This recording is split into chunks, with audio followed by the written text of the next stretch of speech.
Hey folks, I'm in a different spot today because I need a lot of surface area to show you the batch of sample cedar top ukuleles that I talked about a few videos back.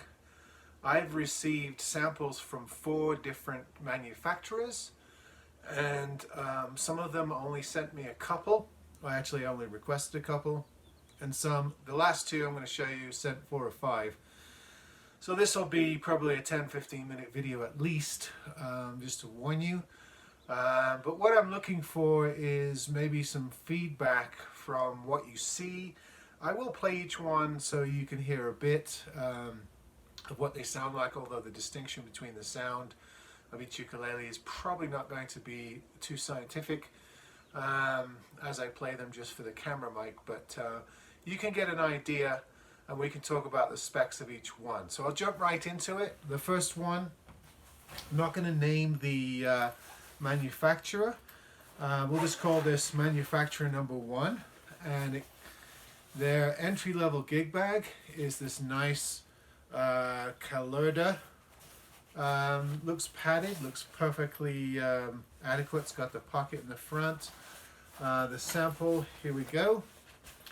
So this is a solid cedar top tenor with a gloss finish and a nice slotted headstock there. Now this is labeled Namus, but that is not the proprietary brand. This must be a sample left over from a customer order because this is not one of their brands. It must have been made for them OEM with somebody's name on the headstock. But I'll play a few chords. I'll keep it simple.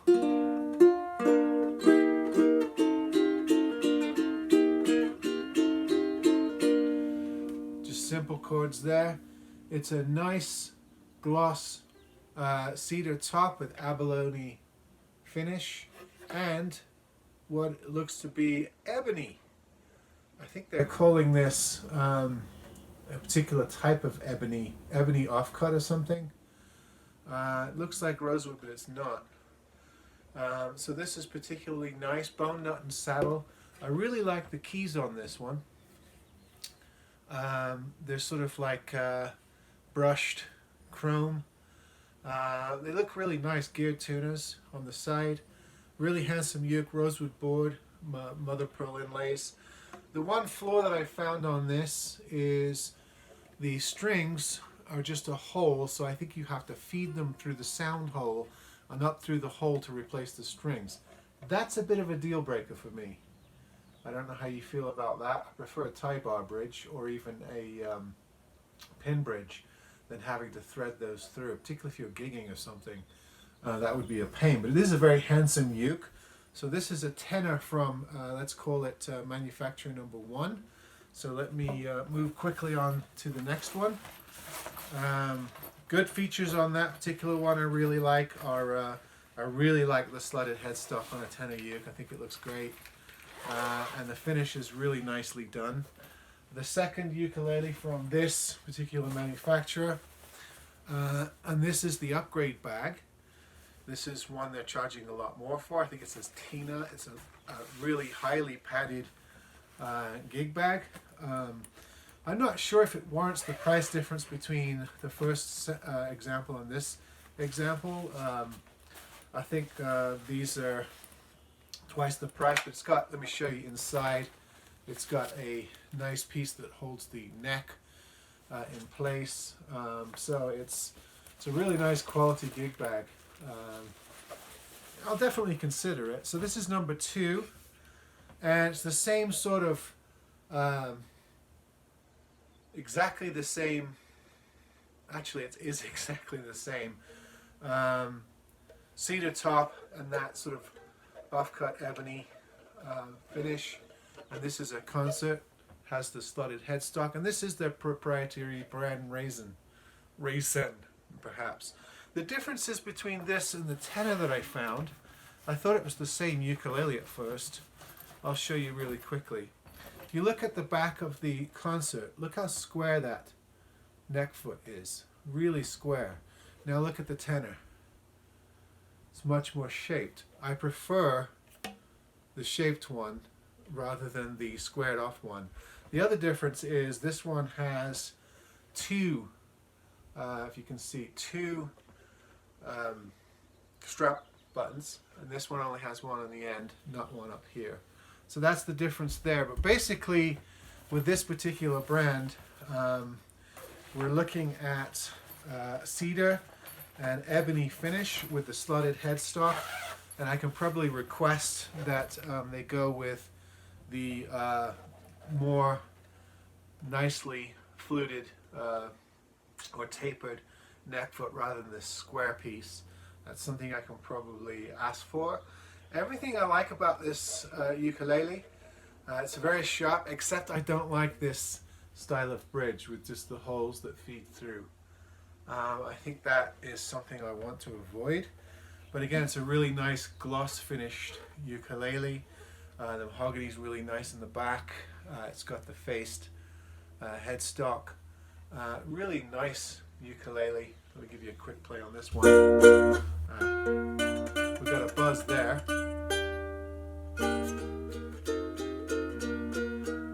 I think that's a nut issue because when I fret the string it plays fine, and when I play an open string we get that buzz, so it's probably sitting too deep into the nut groove on that particular one. So that's the first manufacturer. There's just two ukuleles from them. The second manufacturer is also just, I just got two, and the reason why I did that is because they have less options in cedar. So I just got those particular, to look at those particular options. These are very similar, so I'm going to get these out together. The first one, it's a very similar looking cedar top yoke gloss with the abalone inlay, little cross inlays on the fretboard. This time we have a solid headstock with the gold geared, closed back geared tuners, and a koa back and sides with the cedar top. That's quite pretty. And also big difference is the tie bar bridge, which I much prefer than just the stop holes on the other one. Let's hear this one.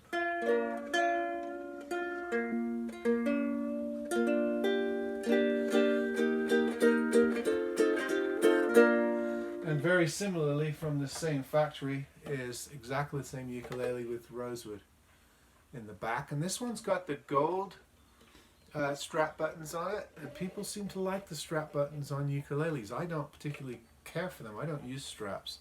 I just sit them on my beer belly. Little out of tune, I'm sorry, these just came a long way. Still stretching out, and I haven't done much setup on them. I wanted to show them to you. So these are both concerts. The difference is the solid rather than slotted headstock. The strap buttons are gold instead of black. The top is very similar design with the tie bar bridge, which I prefer. And the backs are also very similar in quality. I have to say that this one just beats the first example just on the basis of this bridge, that alone. I don't think these sound better than the first ones though. I think they actually sound duller. So there's that to consider as well. And these come in a very standard black bag, which I think is available for very, very cheap with each ukulele. That's also an issue I have to consider. I want to get my ukuleles made with a gig bag. It really annoys me when companies send ukuleles in a box with no gig bag. I want to offer a good gig bag with the ones that I get produced.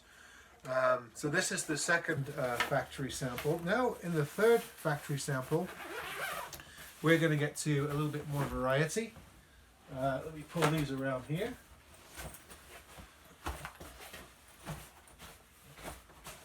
Okay, we've got 5 to look at really quickly. A variety of bags. These is just a standard black padded bag, which I think is quite sufficient. I'll probably go with something like that. I'll show you these one at a time. These are very, very similar to the ones I just showed you. Some slight differences. You got a very similar looking cedar top with the abalone inlays. Same tie bar top bridge. This is a koa back and sides. The difference between this one is the black hardware and also the black strap buttons on this particular model. 2 strap buttons. This is a concert.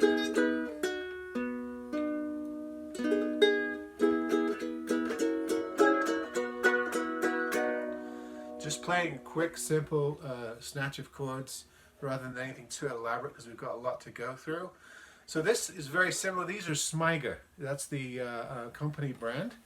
At first I thought it said Singer, but it actually says Smiger, S-M-I-G-E-R. The logo is really, really hard to read. Let's see, let's move on. Same kind of bag on this one.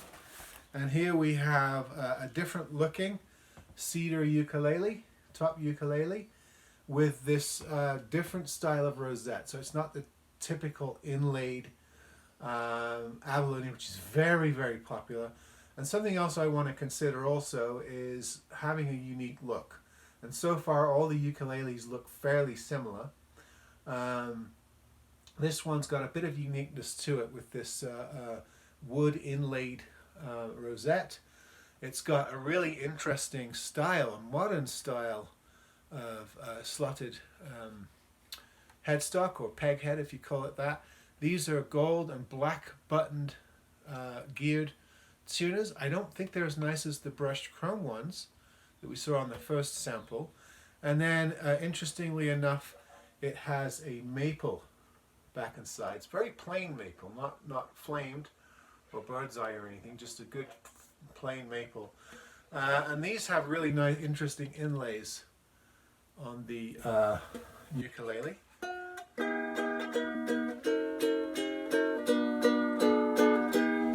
And the other thing here that I like is the sort of tie bar bridge there. I just think that's a better system than those stop holes that we looked at.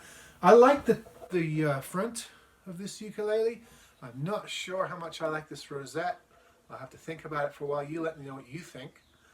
I like the fact that the back has the neck foot button there in a different wood. It's got sort of a rope binding style, which is very common with ukuleles and guitars. Very handsome. The best thing about this is I really like this headstock design. It's kind of unique. It's a little bit different than the traditional slotted headstock. So that's the second one of manufacturer number 3. Let's keep moving. This looks like an upgrade bag. It's slightly more padded, more shiny. Really nice gig bag. And here we have our first matte finished Cedar ukulele. It's a matte finish with a rosewood back and sides, fully bound, traditional 3-ply purfling here, and this etched sound hole, which is very popular, and I don't like. I don't know why. When you see these sort of etched sound holes, it screams cheap to me. I don't know why that is. I do like the shape of this headstock. It's a little bit different, a bit unique. Same sort of cheap geared tuners with the black sort of plastic caps on it. Simple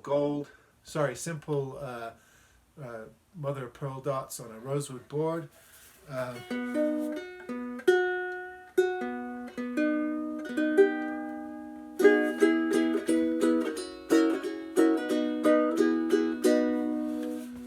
Pretty nice chimey uke. So this one is probably one of the cheaper ones, and something about that rosette sort of tells me that. You let me know what you think. You may disagree with what I'm saying. But this is a matte finished uke, which I like the idea of. You know I like matte finish ukuleles. I'm just not sure if I like that the way that one's ornamented. So that's number 3 of manufacturer number 3. And here's the 4th one, which is very similar to one of the others that we've seen. It's this gloss finished, this time a tenor with the sort of abalone type rosette and inlay on that. Very, very simple cross inlays, bone nut and saddle, classy looking headstock there with all black hardware, black strap buttons, and nice rosewood on the back, which is also a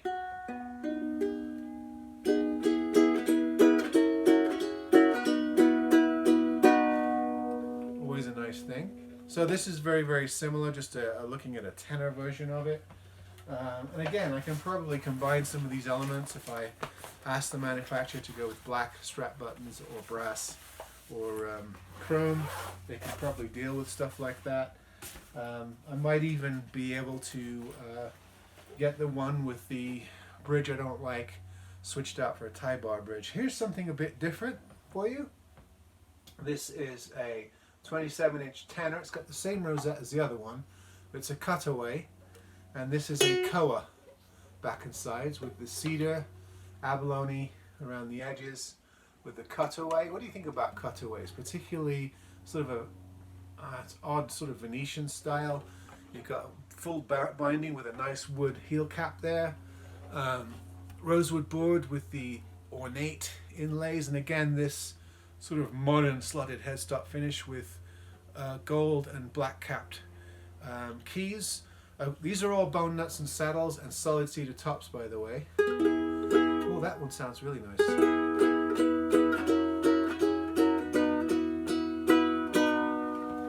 Yeah, but of course this one, with it being a bit more unique, is a bit more expensive per piece. So I would have to charge a higher price for this one, but is it worth just doing a really, really good tenor and concert and leaving it at that? Or should I be making price, keeping the cost down, the goal? You tell me what you think. This again has the nice upgrade shiny padded bag with a big pocket in the front. So that's manufacturer number 3, and for manufacturer number 4 we have a slightly different bag. It's a black Kudura bag with nice yellow sides on it, sort of distinctive yellow strap. I don't know if that means anything to you. Let's look at some of these, and the brand on this is Chihiro, C-H-I-R-O, and when I first dipped into these I thought it said Chibson. You can't tell what the brand is from the logo, but it is Chihiro, and this is one of the unique ones. Solid cedar top with the abalone, and it's got this sort of cutaway section. Back and sides are koa. Again, black strap buttons on both sides, and this one has a really nice floral inlay. Don't know if that's necessary for my particular. There's the strap button on the end. There's the headstock again. It's got the rosewood face. Yeah, rosewood face with a koa back. That's odd. Let's see. Just standard black tuners. Probably not the best of all these samples. And that might be something that I can switch out. Let's hear this one. So this one is one of the upscale models of this particular manufacturer. So again, this one with this feature here would cost a little bit more. Let's look at some of the others. 3 more to go. This is just an introduction. Here's the same ukulele without the cutaway. It's still got the flower board, same headstock and tuners. This one's all abalone inlaid, and then rosewood back and sides, and if I show you the back, it's got a special inlay on the back. Is that important? What do you think about stuff like that? Would something like that make you buy it? I mean, it's really nice. You can see that the flower, it looks like abalone. Is that important? I mean, it's mostly facing you, isn't it? For some people, that doesn't matter at all, does it?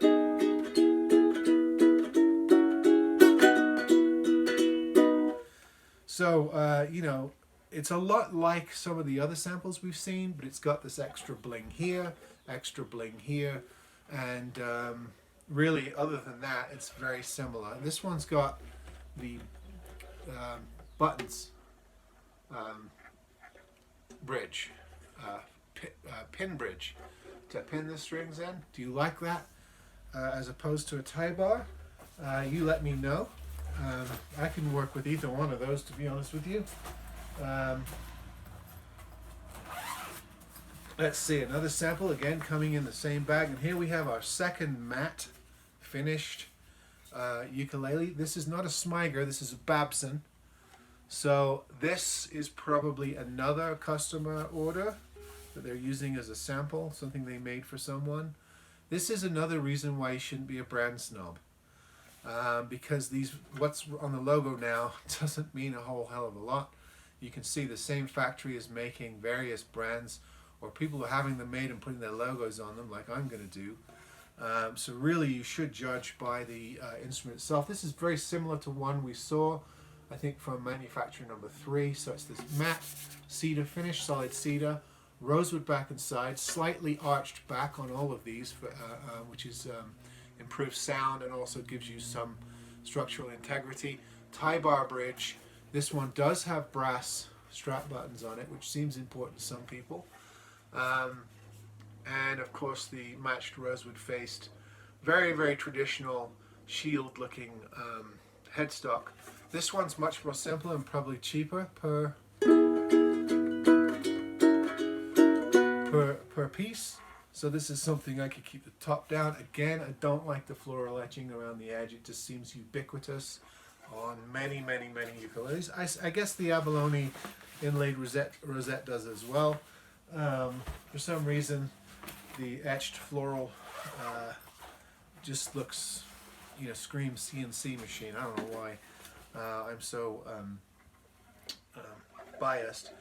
This one is very, very similar again. This is the cedar. It looks darker, like a dark red cedar. Cedar with rosewood instead of koa this time. The same headstock with the floral fretboard there. I mean, it's pretty. I'm not sure if it's necessary. Is this something that would make you buy a ukulele? You let me know. Very nice black strap buttons again, rosewood board.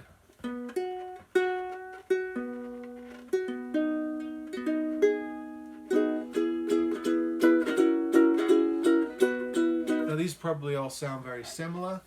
And again, cedar warms as it ages, so I'm hoping that all of these improve over time. Of course, when I finally settle on a manufacturer and get some of these made, every single one will get an individual setup by me before it gets shipped out. That's the whole point of my business.